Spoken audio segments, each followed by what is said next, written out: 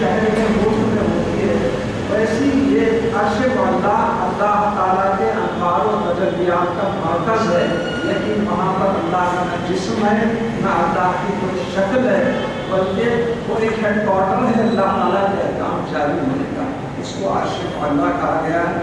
اس وجہ سے اللہ تعالیٰ نے فرمایا کہ 8 فرشتے اس کو اٹھائے ہوئے رہیں گے، یومئذ تعرضون لا تخفی منکم خافیہ، اور تمہارے دلوں کے جو پوشیدہ راز ہوں گے وہ بھی بیان کیے جائیں گے۔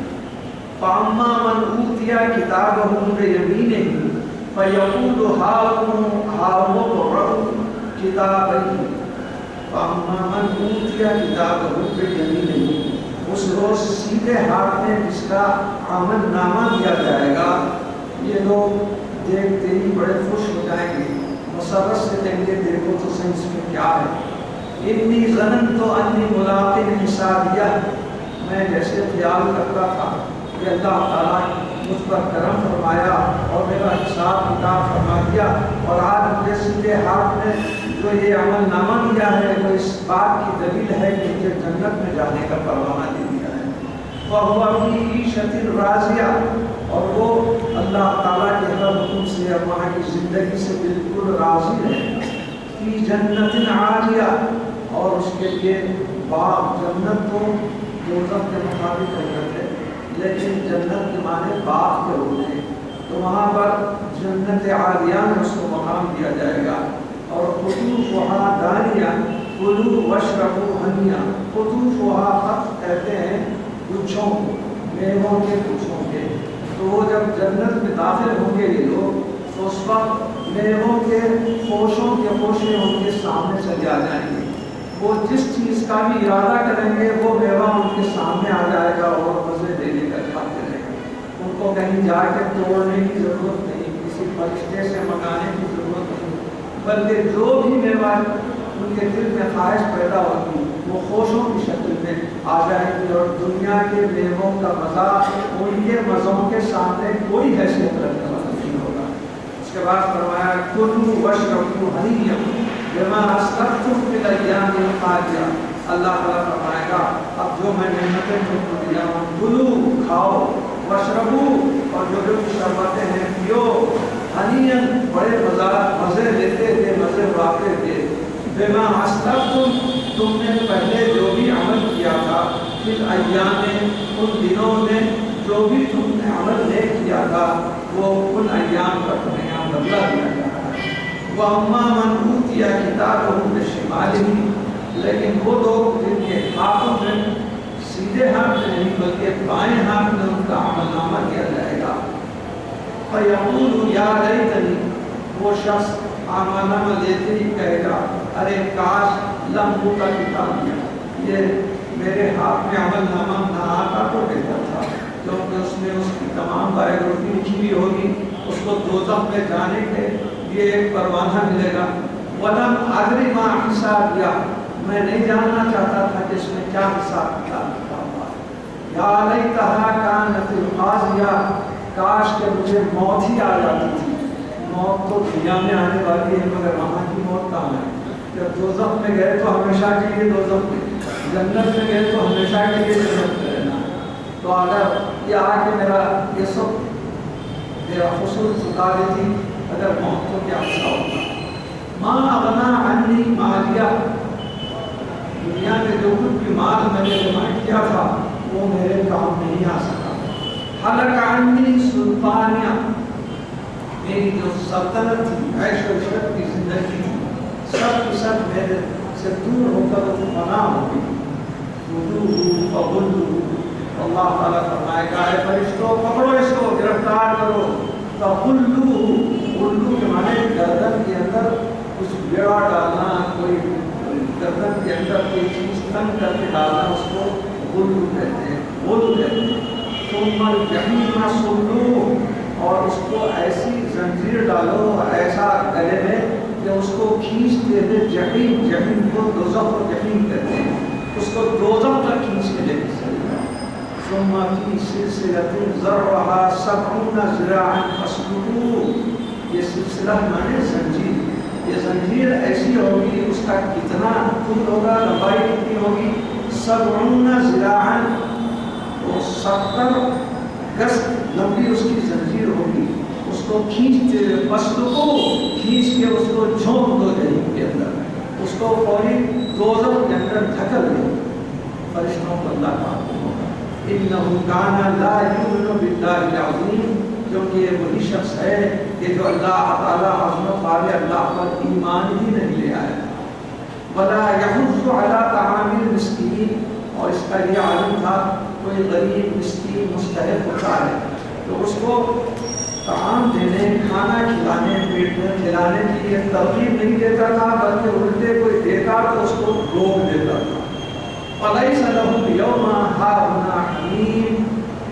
اس کا اس سے بڑا سزا کا کوئی دوسرا دن نہیں ہو سکتا، ولا طعام الا من غسلین، اور اس کا جو نام بیکار ہے، سرکش ہے، جو دوزخ میں بھیجا جا رہا ہے، اس کی غذا کیا ہوگی، ولا طعام الا، صرف اور صرف من غسلین، دوسرے لوگ جو وہاں پر دوزخ میں ہوں گے ان کے جسم سے، ان کے تمام زخموں سے جو پیپ نکلتے جائے گا، وہ پیپ دراصل اس کی غذا ہوگی، اس کا طعام بنا دیا جائے گا، لا یاکلہ الا الخاطئون، کوئی نہیں بلکہ جو خطا کرنے والے ہیں، یہ خطا کرنے والوں کے لیے بھی طعام خرچ کر دیا جائے گا، اس لیے اللہ تعالیٰ نے ان لوگوں کے بارے میں فرمایا فلا اقسم بما تبصرون وما لا تبصرون، میں قسم کھا کے کہتا ہوں کہ جو تم نہیں جانتے، تم نہیں دیکھتے، اور میں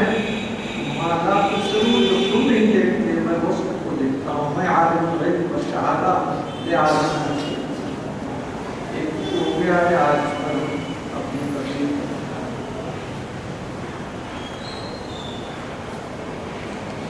آج کی حدیث سے بھی سماعت فرمائیے، ابن ماجہ کی تفسیر ہے، عن ابی ہریرہ رضی اللہ تعالی عنہ قال قال رسول اللہ صلی اللہ علیہ وسلم لكل شيء زکاۃ وزکاۃ الجسم الصوم۔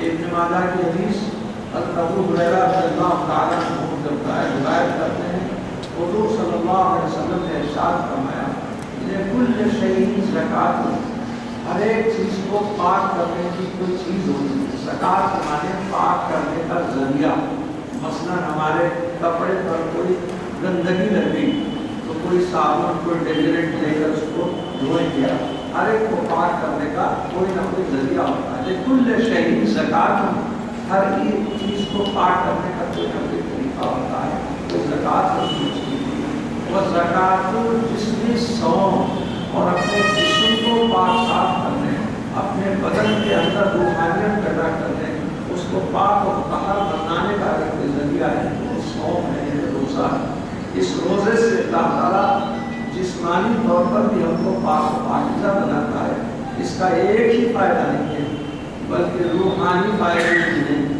نفسانی فائدے بھی ہیں، اخلاقی فائدے بھی ہیں، اور ہماری جسمانی بدنی فائدے بھی ہیں۔ چنانچہ آج سائنسدانوں نے اپنی تحقیقات سے ثابت کیا ہے کہ کوئی ایک آدھ روز غلط رہ جائے تو اس سے کوئی فائدہ نہیں ہوتا، لیکن ایک مہینے تک جو مسلمان روزہ رکھتے ہیں اسی سے ان کے جسم کو اللہ تعالیٰ اوورحال کر دیتا ہے، جو گندگیاں، جو آلودگیاں، جو میل کچیل جمع ہو گیا تھا ان کے ہاضمے میں، ان کے جگر میں، ان کے دل میں، ان کے پھیپھڑوں میں، اللہ تعالیٰ اس روزے کی بدولت اس کو پاک اور صاف کر دیتا ہے، اور اس کے ساتھ ساتھ روحانی طور پر وہ ایسا اپنے کو لائٹ محسوس کرتا ہے۔ دیکھیے جب انسان پیٹ بھر کر کھاتا ہے پیٹ سیر ہو جاتا ہے، جب پیٹ سیر ہو گیا تو اعضاء کو جسمانی جو بھی ہیں ان کو کچھ نہ کچھ شرط سوچتی ہے، مثلاً پاؤں یہ چاہتے ہیں کہ کسی غیر شرعی راستے پر چل جائیں، ہاتھ اپنے طرف سے اشارہ کرتا ہے کہ مجھے ایسی کوئی غیر شرعی ناجائز حرام چیز کی طرف لے لے جائے، اس طرح پیٹ سیر ہو جاتا ہے مگر اعضاء سے بھوکے ہو جاتے ہیں اور طرح طرح کے گناہ کرنے کی طرف مائل ہوتے ہیں، لیکن اللہ تعالیٰ روزے رکھنے کا یہ فائدہ دیتا ہے کہ شکم سیر نہیں ہوتا بلکہ شکم بالکل یا خالی رہتا ہے، تو اب یہ اعضاء کو اللہ تعالیٰ نیک کاموں کی طرف ترجیح دیتا ہے. اس کا ایک پیسہ ہے تو نیک کام کے لیے خرچ کرتا ہے، اور اپنے ہاتھ ہوں پاؤں ہوں، اگر پاؤں ہیں تو مسجد کی طرف یا کسی حدیث کے تفسیر کے درس کی طرف پاؤں لے کے جاتے ہیں، اور اگر روپیہ پیسہ ہے تو کسی کو خیرات کرنے کے لیے اللہ تعالیٰ کی طرف سے ترغیب ہوتی ہے. اس طرح اللہ تعالیٰ صوم کو ہمارے پاکیزگی کا ایک ذریعہ بنا دیتا ہے. اور پھر دوسرے یہ کہ ڈاکٹروں نے یہ ثابت کیا ہے طبی طور پر کہ پیٹ کے جتنے امراض ہاضمے وغیرہ کے ہوتے ہیں، جیسا عام طور پر کسی کو کچھ قے ہو گئی یا کسی کو کوئی موشنس ہو گئے ہیں، تو اس کے لیے کیا کرتے ہیں، کوئی ڈاکٹر کھانا کھلانا بند کر دیتے ہیں، باہر کشی کے اوپر رائے دیتے ہیں. تو یہ جو روزہ ہے وہ خود بخود بدہضمی ہوئی ہے تو اس کا علاج کر دیتے ہیں. اگر کسی قسم کے خیر وغیرہ کی عادت ہو رہی ہے یا اوپر سے کسی قسم کی گندگی ہے، اس کا بھی اللہ تعالیٰ بندوبست کرتا ہے. اس لیے فرمایا کل شیء زکات، اور زکات جسم میں صوم، اللہ تعالیٰ نے جسم کی زکات یہ صوم کو بنا دیا ہے کہ اس سے ہر قسم کی پاکیزگی، بلکہ انسان جب روزہ رکھتا ہے تو اس کے خیالات میں افکار میں بھی پاکیزگی آ جاتی ہے، اس کے تمام شیطانی خیالات دور کیے جاتے ہیں. اور اللہ تعالیٰ نے اس کی مدد کے لیے، ہماری امداد کے لیے پہلے سے ایک ایسا بندوبست کر دیا ہے کہ پہلی رمضان آتے ہی جتنے بھی شیطان ہیں ان کو گرفتار کر کے اللہ تعالیٰ بند میں رکھ دیتا ہے، تاکہ میرے نیک بندوں کو جو عبادت کرتے ہیں تو بہکائے نہیں، گمراہ نہ کرے، بلکہ ان کی عبادت کو خلل آنے لگتا ہے. لہٰذا یہ طہارت ایسی چیز ہے کہ جو اسلام میں ہر طرح کی طہارت ہوتی ہے. میں تو یہ دعوے کے ساتھ کہتا ہوں کہ ہمارے پاس جسمانی طہارت کا جو سلیقہ بتایا گیا ہے حضور صلی اللہ علیہ وسلم کی طرف سے، خدا کی قسم کسی مذہب میں، کسی دھرم میں، کسی ازم میں موجود نہیں. اس قدر باریکی کے ساتھ طہارت کرنے کا حکم دیا گیا ہے، اور اسی لیے فرمایا طہارت ایمان کا ایک حصہ.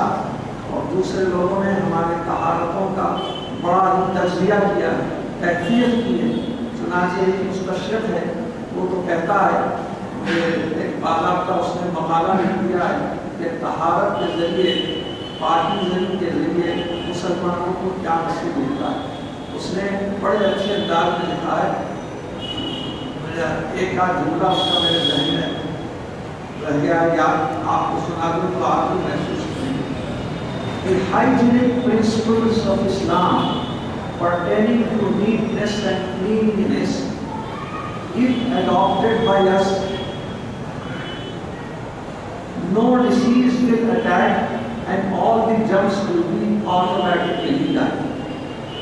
کہتا ہے کہ اسلام میں جو صحت مندی کے طہارت کے اصول ہیں، the hygienic principles of Islam pertaining to طہارت، cleanliness, neatness, if adopted by us، وہ کہہ رہا ہے کہ یہ تو مسلمانوں کے پیغمبر نے ان کو ہدایت کی ہے، لیکن اگر ہم اس کو اپنائیں، وہ تو مسلمان نہیں ہے، تو کہہ رہا ہے کہ ایسی صورت میں کہ no disease will attack، ہمارے قریب کوئی بیماری نہیں آئے گی، and all the germs will be destroyed automatically، اور خود بخود تمام جتنے بھی ذرات کے جراثیم ہیں، یہ بیماریوں کے جراثیم خود بخود بن جاتے ہیں. بلکہ آپ کو ایک اور ایک تحقیق جو غیر مسلم نے کی ہے آپ کے سامنے پیش کروں تو ہمارے اسلام میں کتنی خوبیاں ہیں آپ کو اندازہ ہو جائے گا، اور سرکار دو عالم صلی اللہ علیہ وسلم کی سنتوں پر عمل کرنے کے کیا فوائد ہیں، کیا محاسن ہیں، اس کا بھی اندازہ ہو جائے گا. آج کل مختلف قسم کے کینسرس ہو رہے ہیں، کسی کو حلق کا کینسر، کسی کو لب کا کینسر، کسی کو سینے کا کینسر، کسی کو گردے کا، ایسے مختلف کینسر. لیکن ان لوگوں نے تحقیق سے بتایا ہے کہ آج کل ایک ناک کا کینسر بہت عام ہو گیا ہے، اور وہ جو کینسر ہوتا ہے ناک کی جڑ میں واقع ہوتا ہے. یہاں پر ایک قسم کا پھوڑا پیدا ہوتا ہے، اس سے اگر لاپرواہی کریں تو ایسی صورت میں وہ کینسر کی شکل کو اختیار کرتا ہے اور یہ مختلف اسٹیجز میں اسٹیجز میں اس انسان کی جان لے لیتا ہے۔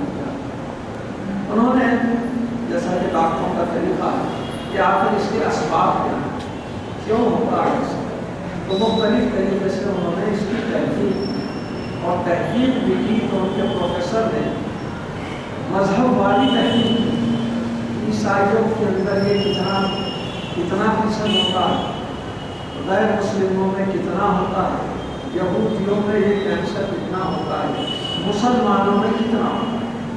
تو ان کا نتیجہ یہ نکلا کہ دنیا کی جتنی قومیں ہیں ان میں بھی یہ کینسر ناک کی جڑ کا زیادہ ہوتا ہے، مگر مسلمانوں میں 2 to 3% ایسے لوگ ہیں جن کے ناک میں کینسر ہوتا ہے۔ تو اس کے جو شاگرد حضرات تھے انہوں نے کہا مسلمان بھی تو انسان ہیں، ہم کرسچین بھی انسان ہیں، یہودی بھی انسان ہیں، آخر ان کو کیا سفار کا فرق چھوٹا ہے کہ ان کو 2 to 3% اور باقی کے 97% میں سب لوگوں کی کینسر ہوتے ہیں، کیا وجہ ہے؟ تو اس کی پھر تحقیق کی تو اس نتیجے پر پہنچا۔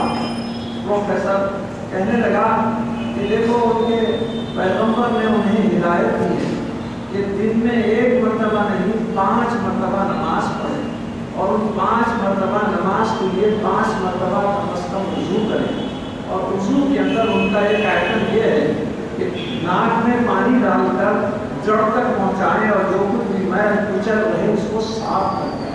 تو اللہ تعالیٰ کا یہ بات فضل ہے کہ ایسے لوگ جو نماز کے لیے وضو کرتے ہیں ان لوگوں کو ناک کا کینسر ہی نہیں ہونے پاتا، اللہ تعالیٰ اس سے محفوظ رکھتا ہے۔ تو ان کے شاگردوں نے پوچھا پھر یہ 2 to 3% کیوں ہوتا ہے؟ اس نے کہا کامن سینس یہ وہ لوگ ہیں جو نماز ہی نہیں پڑھتے اور نماز کے لیے وضو نہیں کرتے، لہٰذا یہ کینسر ہوتا ہے۔ تو طہارت جیسے حضور صلی اللہ علیہ وسلم کی سیرت میں ہمیں نصیب ہوئی ہے، کسی مذہب میں نہیں ہے، ہم اگر ان طہارت کے تمام اصول پر قائم رہیں تو انشاءاللہ تعالیٰ بہت سی بیماریوں سے نکالیں۔ یہ تو حدیث شریف تھی۔ آج کا مسئلہ سماعت فرمائیے۔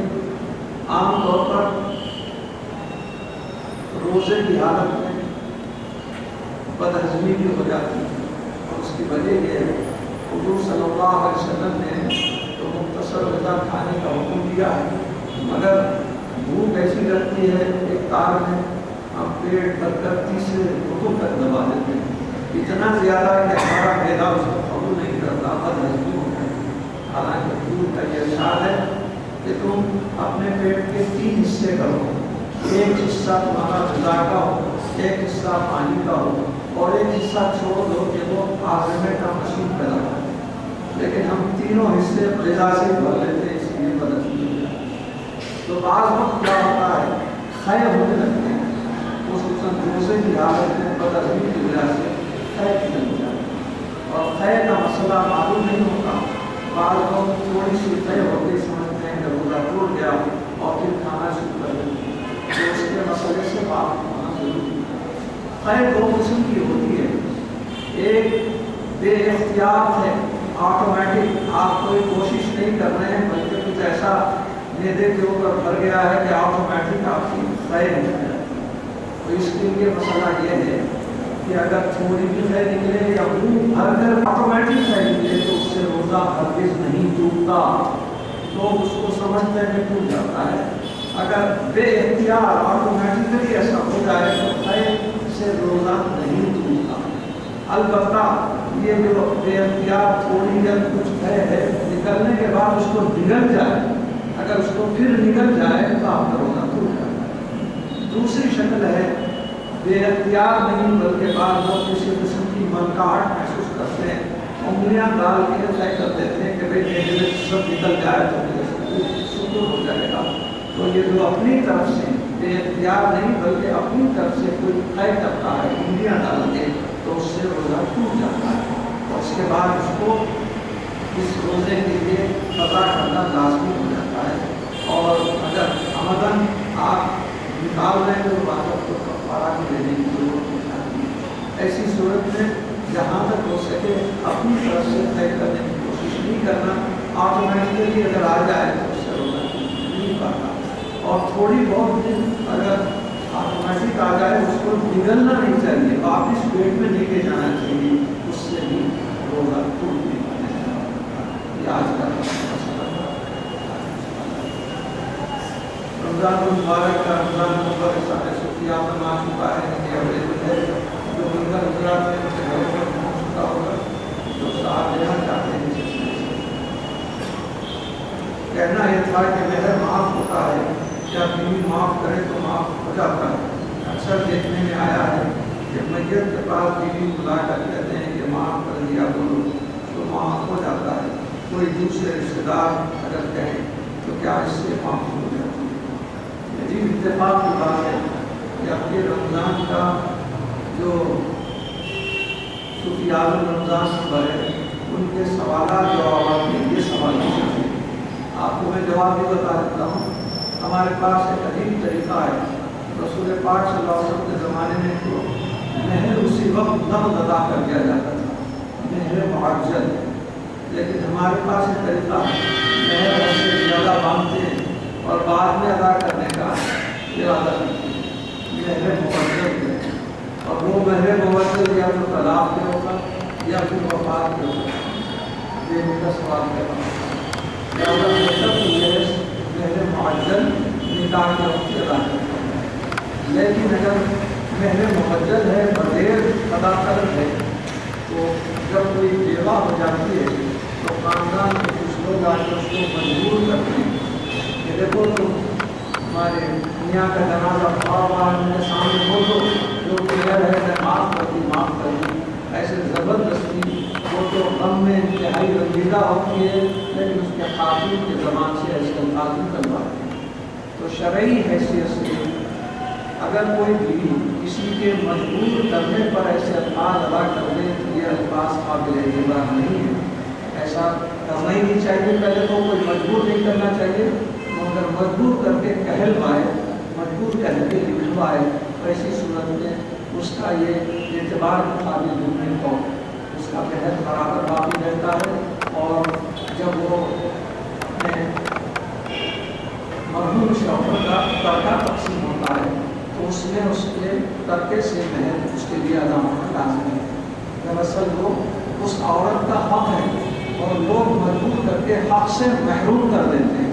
یہ حق سے محروم کرنے والے خطاکار ہیں، گناہگار ہیں، ایک کا حق ہے اور اس حق سے اس کو محروم کیا جاتا ہے۔ ایسا ہرگز نہیں کرنا چاہیے، بلکہ عام دنوں میں البتہ کبھی اگر اپنے دل سے عورت کہے کہ بھائی میرا جو مہر ہے آپ دے دیجیے، میں کسی مسجد کی تعمیر میں لگانا چاہتی ہوں، تو شوہر کو دے دینا چاہیے۔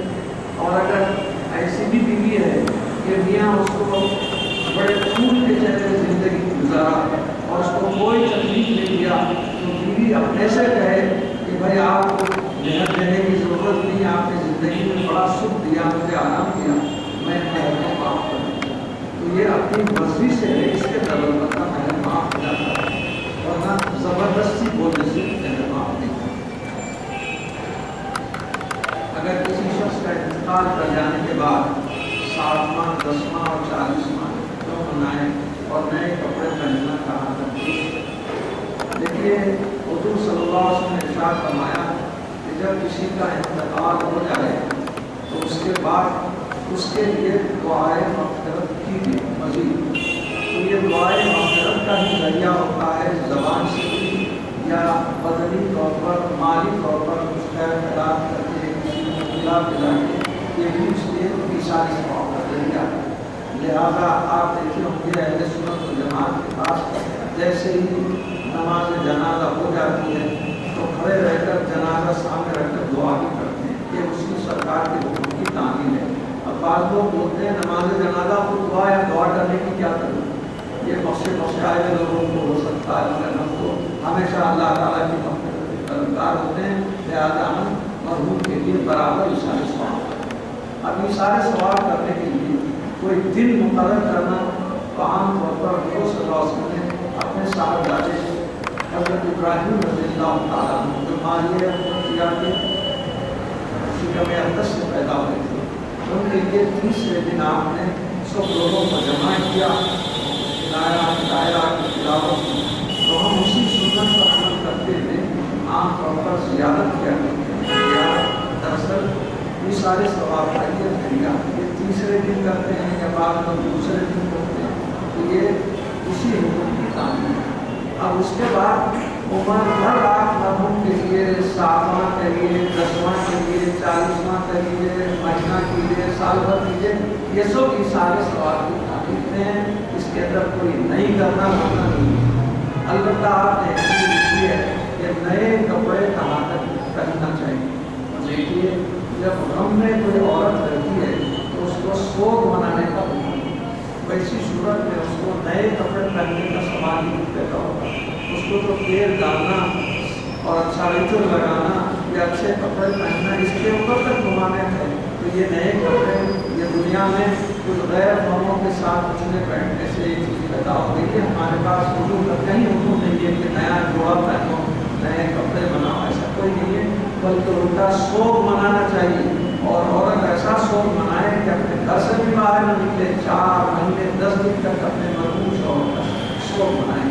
لہٰذا یہ کپڑے نہیں بنانا یہ کسی قسم کا ہمارے پاس حکم ہے۔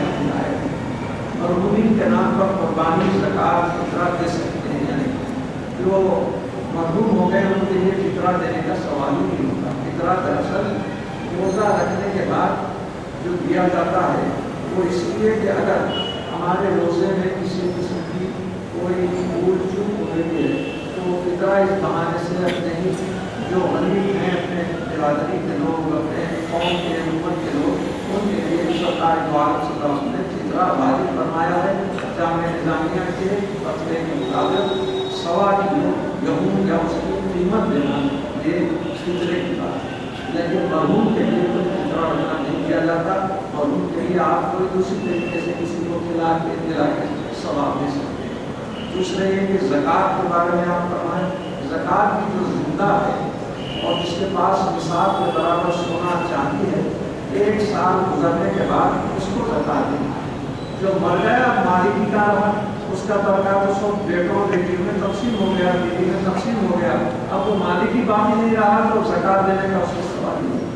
البتہ قربانی کا معاملہ ہے، حضور صلی اللہ علیہ وسلم اپنی امت کی طرف سے قربانی دیے ہیں اور دوسروں کی طرف سے بھی قربانی دیے ہیں، تو البتہ قربانی کسی مرحوم کی طرف سے دی جا سکتی ہے۔ لیکن بعض لوگ ایسا کرتے ہیں کہ اپنی قربانی دینے کے بجائے مرحوم والد یا مرحوم خان کی طرف سے قربانی دیتے ہیں، یہ انتہائی غلط طریقہ ہے۔ آپ کی قربانی ادا نہیں کی تو دوسروں کی قربانی کیسے کرو؟ آپ کی ادا نہیں کی اور ویسی ملے گی، لہٰذا سرکار کی طرف سے بھی قربانی دینا ہے تو آپ پہلے اپنی قربانی دے دیں، اس کے بعد یہ الگ بات ہے کہ آپ اپنی قربانی کا بھی جانور لائیں اور سرکار کی بھی قربانی کا جانور، تو عدد کے لحاظ سے سرکار کو پہلے قربانی کرو۔ مگر بعض لوگوں کا یہ عالم صرف سرکار معلوم کے نام سے قربانی کر دیتے ہیں، اپنی طرف سے قربانی نہیں کرتے، یہ شرعی طور پر اس پر ممانعت ہے۔ پہلے اپنی قربانی ہو، اس کے بعد لوگوں کی طرف سے قربانی کی جا سکتی ہے۔ میری بیوی نے 5 ماہ سے الگ، میری بیوی مجھ سے 5 ماہ سے علیحدہ رہ رہے ہیں ایک ہی گھر میں، مجھ کو ناراض رکھ کر کیا وہ میرے نکاح میں باقی رہے گی، لیکن اب وہ اپنی ماں کے پاس ہے، بچوں کو میرے پاس چھوڑ کر شادی ہو کر 14 سال ہو گئے ہیں، اس مسئلے کو شرعی طور پر فرمائیں۔ دیکھیے آپ 5 ماہ کو کیا 5 سال 15 سال میں جو الگ رہے تو نکاح برابر رہتا ہے، نکاح ٹوٹتا نہیں، لیکن جہاں تک ہو سکے عورت کو یہ حکم دیا گیا ہے، سرکار فرماتے ہیں کہ جو عورت اپنے شوہر کو ایک رات میں ناراض کرتی ہے تو صبح اس پر لعنت بھیج دیا، لعنت پر لعنت بھیج۔ دوسری حدیث شریف میں آپ نے فرمایا کہ شوہر کا مقام عورت سے بہت بلند ہے۔ میری شریعت میں کسی غیر خدا کو سجدہ کرنا حرام ہے۔ اگر میں کسی کو سجدہ کرنے کا حکم دیتا تو بیوی کو حکم دیتا کہ وہ اپنے شوہر کو سجدہ کرے، لیکن میری شریعت میں سجدہ حرام ہے، لہٰذا میں ایسا حکم نہیں دیتا۔ ان دونوں حدیثوں سے شوہر کا کیا مقام ہے، بیوی کو کیسے ادب کرنا چاہیے، اس کو کس طریقے سے اپنے شوہر کا کی تعظیم کرنا چاہیے، اس ان احادیث میں اس کا حکم ہے۔ اب رہا کہ اپنے ماں باپ کے پاس اگر جا کے رہیں آپ کے بغیر حکم اور ناراضی سے خود اپنے طور پر جا کے رہیں، ایسی عورت کو شریعت میں ناشزہ کہتے ہیں، اور اس کا کھلانا پلانا، اس کا نام نفع آپ پر ہرگز نہیں، ایک پیسہ بھی آپ کو دے دیتے ہیں۔ یہ تمام چیزیں تو میں نے ایک طرفہ بیان کی۔ اب دوسری طرف سے میں یہ بیان کرنا چاہتا ہوں، آج کل صرف عورتوں کا ہی قصور نہیں ہوتا، بلکہ مردوں کا بھی قصور رہتا ہے، جس کی وجہ سے عورتیں ناراض ہوتی ہیں۔ حضور صلی اللہ علیہ وسلم نے ہمیشہ میاں اور بیوی دونوں کو بھی اپنے اپنے حقوق ادا کرنے کا حکم کیا ہے۔ بعض ایسے مرد رہتے ہیں کہ اپنی بیوی کا خیال نہیں کرتے، کھانے پینے کا خیال نہیں کرتے، باہر مزے مارتے ہیں، بلکہ بیوی کے علاوہ کسی اور کے ساتھ ناجائز تعلقات کرتے ہیں۔ تو یہ ایسے باتیں ہیں جو عورتوں کے لیے شکایت کا درجہ پیدا ہوتا ہے، لیکن اس مسئلے کا حل تو شریعت میں بتایا گیا یہی ہے کہ جب میاں بیوی دونوں میں ناراضگی پیدا ہو تو میاں اپنے رشتہ داروں کو اور بیوی اپنے رشتہ داروں کو ایک جگہ جمع کریں، اور دونوں کے درمیان جو بھی اختلافات ہیں، جو وجہ ہے، اس وجہ کو دور کر کے میاں بیوی ایک ساتھ ہو جائیں، ورنہ اللہ تعالیٰ ان کے بچوں کے مستقبل کو بڑا تعریف کر دے گا۔ بچے جب اپنے ماں اور باپ کے درمیان اس قسم کے حالات دیکھ رہے ہیں تو ان کے بچوں کے مستقبل پہ کیا اثر پڑے گا۔ اس لیے جہاں تک ہو سکے ایک میاں بیوی جو اختلافات کی وجہ سے علیحدہ ہو گئے ہیں، اگر کوئی بیچ میں آئے اور ان دونوں کو ملا دے تو اس کو ایک حج کرنے کا ثواب ملتا ہے۔ لہٰذا جہاں تک ہو سکے اللہ تعالیٰ کا یہی ہے کہ میاں اور بیوی کو اختلافات دور کر کے ایک ساتھ ملا دینا چاہیے۔ اب بعض ایسے لوگ رہتے ہیں جو ہوا دیتے ہیں، تھوڑا سا اختلاف پیدا ہوا تو پوری طریقے سے دو ٹکڑے کرنے کو دیکھتے ہیں۔ یہ لوگ بہت ہی نقصان پہنچاتے ہیں معاشرے کو، اللہ کے پاس بنا جاتے ہیں۔ لہٰذا آپ کو شوہر کی حیثیت سے اور بیوی کو بیوی کی حیثیت سے اس بات کی کوشش کرنا چاہیے۔ 14 سال کا عرصہ معمولی نہیں ہے، اتنے سال تک آپ یہاں بیوی رہے اور اس کے بعد آپ علیحدہ ہوں گے، جو بہت بڑا صدمہ ہے بڑے معاشرے کی طرح۔ بس گزارش یہ ہے کہ روزے میں عطر کا استعمال کر سکتے ہیں، برابر کر سکتے ہیں، البتہ کوئی دودھ یا کوئی دودھ بنتی ہے یا کوئی اگر بنتی ہے اس کو ناک کے پاس رکھ کر اس کا دھواں ناک میں لینا بھی سخت منع ہے۔ دور اگر رہے تو کوئی بات نہیں، اور عطر آپ لگائیں تو سوچے کوئی، لیکن عطر دو قسم کا ہوتا ہے، ایک خوشبودار ہوتا ہے، ایک رنگدار ہوتا ہے۔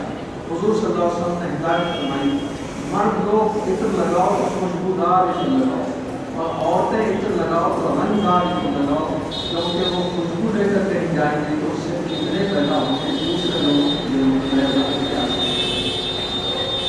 صلاۃ التسبیح نماز کے دو رکعت ارادہ پڑھ سکتے ہیں یا 4 رکعت ایک سلام سے پڑھ سکتے ہیں۔ سرکار دو عالم صلی اللہ علیہ وسلم نے جو طریقہ بتایا اپنے چچا حضرت عباس رضی اللہ عنہ کو، اس میں 2 رکعت نہیں بلکہ 4 رکعت ایک سلام سے پڑھنے کا طریقہ بتایا ہے، لہٰذا آپ کو بھی اسی طریقے سے 4 رکعت کی صلاۃ التسبیح پڑھنا چاہیے اور 2 رکعت نہیں پڑھنا چاہیے۔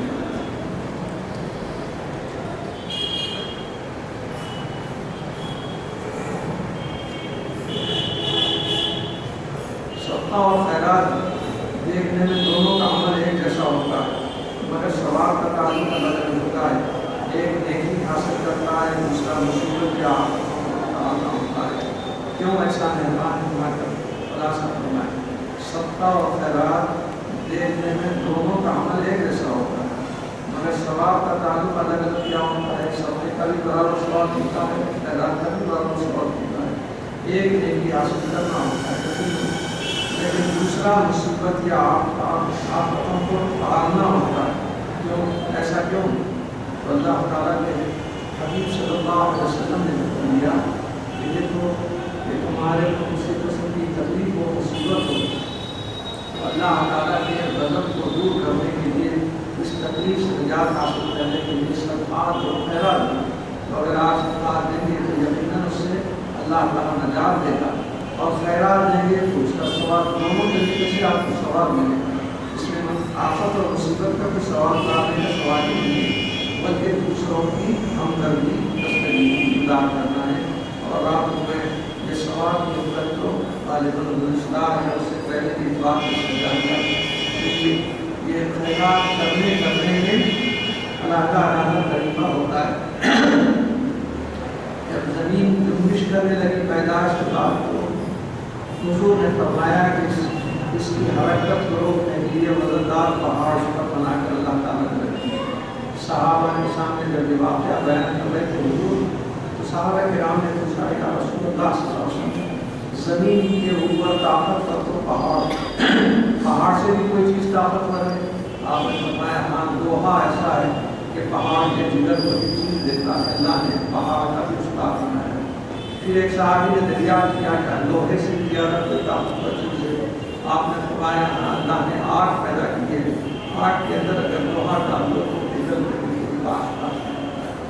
پھر کسی نے پوچھا اس آگ سے بھی کوئی چیز طاقتور ہے؟ حضور نے فرمایا ہاں پانی ہے، جہاں آگ چل رہی ہے وہاں پر پانی سے اس کو بجھا دیا جا سکتا ہے۔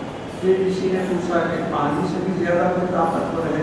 تو حضور نے فرمایا ہاں ہوا ہے، کہ اگر پانی میں برس بھی رہا ہے تو ہوا اس دور سے ایک چکر مار دے تو پانی کے اوپر بات نہیں کرتا۔ یہ مثالیں دینے کے بعد لوگوں نے دریافت کیا ہوا سے بھی اتنے طاقتوروں میں ہوا سب سے طاقتور ہے تو کیا اس سے بھی کوئی چیز طاقتور ہے؟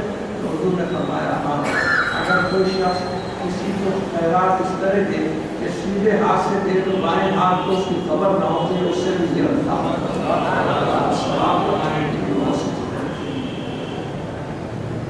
ساری دنیا میں روزگار آنکھوں کی تکلیف سے آنکھوں میں آپ زمزم ڈال سکتے ہیں۔ آگے زمزم کے اور کیا فائدے ہیں بتائیے آپ کا حضور صلی اللہ علیہ وسلم نے فرمایا کہ زمزم کا پانی آپ کی دلوں جو نیت کریں گے، جس بیماری سے نجات حاصل کرنے کے لیے آپ کیے گے، جس مقصد کے لیے کیے گے، زمزم کے طفیل میں اللہ تعالیٰ اس کی تکلیف فرمائے گا۔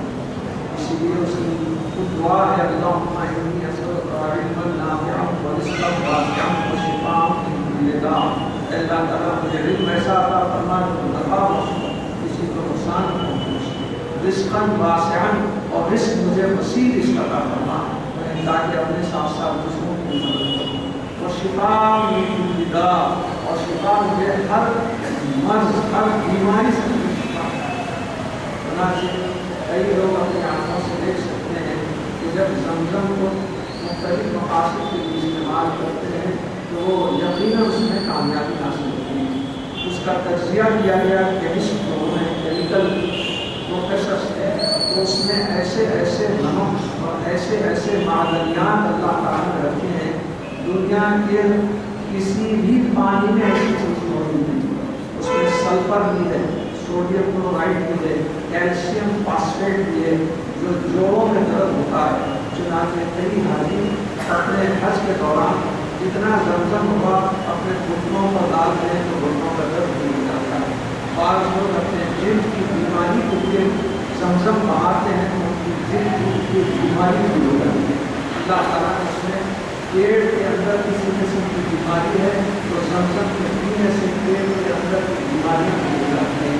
اور آنکھ کا تو میں نے خود تجربہ کیا، آج الحمدللہ 80 سال کی عمر میں مجھے اتنی بینائی اللہ تعالیٰ نے عطا کیا ہے کہ بغیر اینک کے میں پڑھ لیتا ہوں، مگر ڈاکٹر نے مشورہ دیا کہ آپ اس ایج میں اگر تھوڑا سا کمزور نمبر کا اگر یہ اسپیکٹ لگا دیں تو آئندہ اس میں کوئی ریڈکشن ہونے نہیں پاتا۔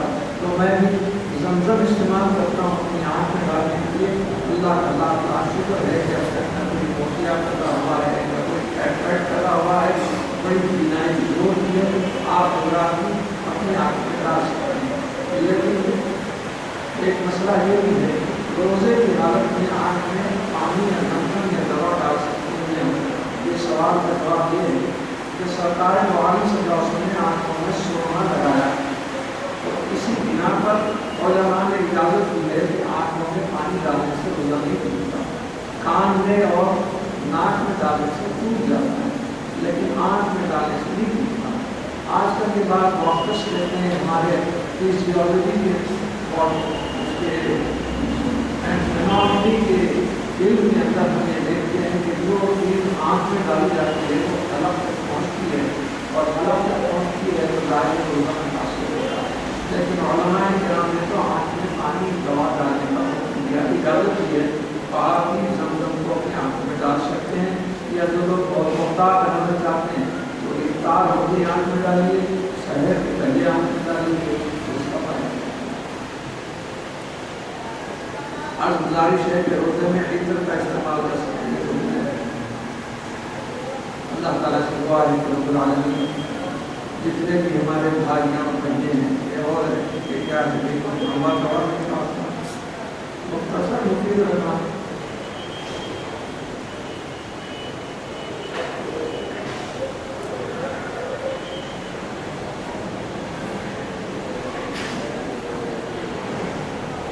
اس میں کوئی شرعی مسئلہ کوئی نہیں ہے، آپ کے کچھ شخصی کچھ مسائل ہیں، کوئی آپ نے زمین پر اور آپ کے کچھ جائیدادوں پر قبضہ کر لیا، اس سے دعا کرنا چاہیے، یہ کوئی شرعی مسئلہ تو نہیں ہے۔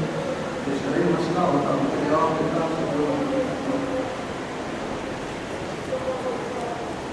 اللہ تعالیٰ سے دعا ہے کہ رب العالمین ہمارے محفل میں تشریف لانے والے بھائیوں بہنوں کے دین دنیاوی جائز مقاصد کی تکمیل فرمائے، جو بیمار ہیں ان کو شفائے کامل عطا فرمائے، اور جو حضرات گزر گئے ہیں ان کی مغفرت کی سفارش کی صالحہ پہ اللہ تعالیٰ ان کے قبر میں نور کے بھوکے جنت کے الباغ اور برما میانمار میں مسلمانوں کا قتلعام ہو رہا ہے، آسام میں مسلمانوں کا تعداد ہو رہے ہیں، اس سلسلے میں خصوصی دعا فرمائیں۔ رب العالمین میانمار کے بھی مسلمان اور آسام کے بھی مسلمان ہیں، اور ہمارے ملک کے اندر بھی کئی ایسے مقامات ہیں جہاں پر مسلمانوں کی پسند خوشی ہو رہی ہے۔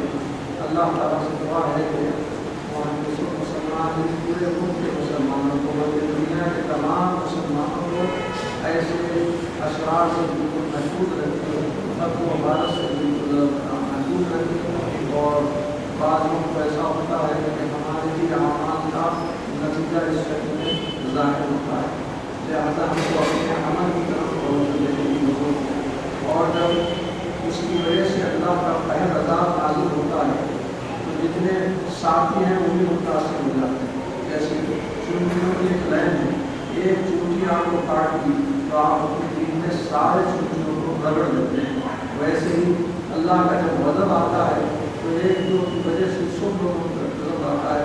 تو میں تو یہ دعا کروں گا کہ اللہ تعالیٰ ہر ایک کو سنتوں پر عمل کرنے کی نیک عمل کی توفیق عطا فرمائے، عذاب سے بچنے، اللہ کے عذاب سے بچنے کی توفیق اللہ تعالیٰ عطا فرمائے، اور جو لوگ متاثر ہوتے ہیں اللہ تعالیٰ ان کی دستگیر صاحب شاکر کرنے کی کام ہے، اللہ تعالیٰ ان کو کامل صحت شفائے عادت سے خلاص ہونا، اور دوسرے جو بھی بیمار ہیں ان کو بھی شفائے کرنا۔ I am praying for you as a student in the please pray for me صابر سفیانی۔ اللہ تعالیٰ جس میں خیر ہے تو آپ کے اس سفر کے آگے کو ویزا حاصل کرنے میں کامیابی عطا فرمائے۔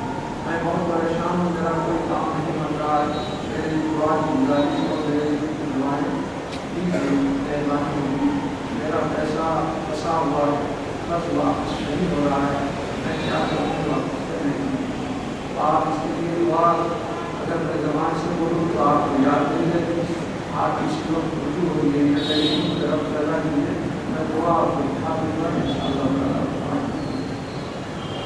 My sister Mariam Begum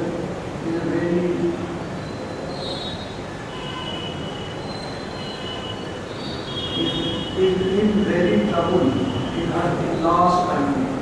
Each and every member of the family is very rude to her and all ill-mannered to her. I can be blessed for her and pray to Allah that her all troubles God so that she will be happy in her married life. Thank you. غالباً گزشتہ اتوار کو بھی اسی کا فیصلہ آیا تھا، تو میں نے دعا بتائی تھی کہ ان کی جو ٹربل میں اپنے سسرال سے جس کو تکلیف پہنچ رہی ہے اس کو چاہیے کہ اپنے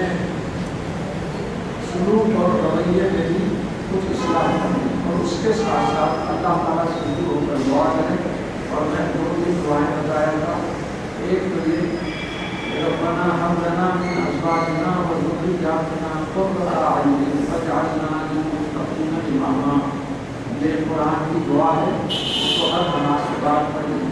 دوسری چیز یہ صبح میں اول و آخر درود شریف کے ساتھ 40 مرتبہ سورہ بقرہ کی آیت نمبر 165 کا حصہ یُحِبُّونَهُمْ كَحُبِّ اللَّهِ وَالَّذِينَ آمَنُوا أَشَدُّ حُبًّا لِلَّهِ. اس کو 40 مرتبہ پڑھیے اور اس کے بعد جو کچھ بھی آپ کے ان لاس کھاتے پیتے ہیں اس پر دم کر. اور رات کی عشاء کے بعد اللہ کا ایک نام ہے ودود، یا ودود یا اللہ، یا ودود یا اللہ 100 مرتبہ پڑھیے اور اللہ تعالیٰ سے دعا کیجیے کہ تیرے نام کو تو پہلے جو کچھ بھی مجھے ستایا جا رہا ہے اس سے مجھے یاد دے اور اس کے دلوں میں محبت پیدا ہو. اللہ تعالیٰ سے دعا ہے کہ حدیث قرآن میں تکلیف فرمانے، جو لاولد نہیں کو صاحب اولاد کرنا، جو اولاد والے ہیں کہ اولاد کرنے کی ہدایت توفیق عطا فرما. رب العالمین ہمارے بھائیوں بہنوں کی بات بچیاں گھروں میں بغیر شادی کے نام خدا بیٹھی ہوئی ہیں، اس میں تیرے پاک کے دوپہر میں اللہ تعالیٰ غیب سے ان کی شادیوں کا بندوبست فرمائے. جو لوگ قرضوں میں گرفتار ہیں اللہ تعالیٰ ان کو قرضوں سے سبکدوش فرمائے. ہمیں قرآن پڑھنے سمجھنے اس پر عمل کرنے کی توفیق عطا فرما. رب العالمین ہمارا خاتمہ کی ایمان کلمہ فرما. وصلی اللہ تعالی علی خیر خلقہ نور عرش سیدنا محمد وعلى آله وصحبه أجمعين والحمد لله.